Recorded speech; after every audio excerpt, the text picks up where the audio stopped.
Hey guys, this month's hollow arch core is going to be just front back. So there's not the 4 sides that we did last month.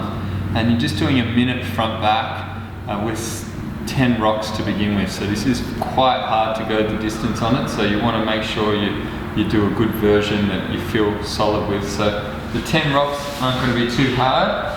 So you just rock 10 times at whichever level is good for you.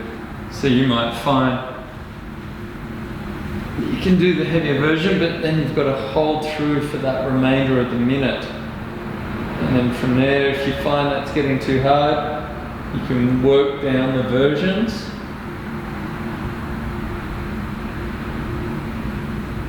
Making sure that you're maintaining that nice spinal stability.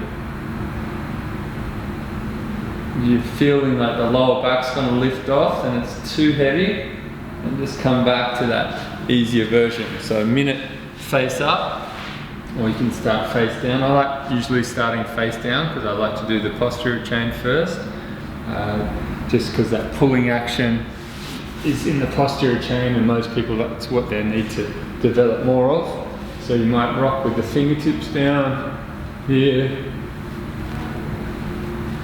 up and hold. As that minute goes on, you might go from an I to a Y to a T to a W, coming back down, that nice cobra position, but maintaining that nice spinal stability through that posterior chain. Pretty heavy stuff, a bit boring but important. So work that, minute front back, 3 sets, 6 minutes, get it done.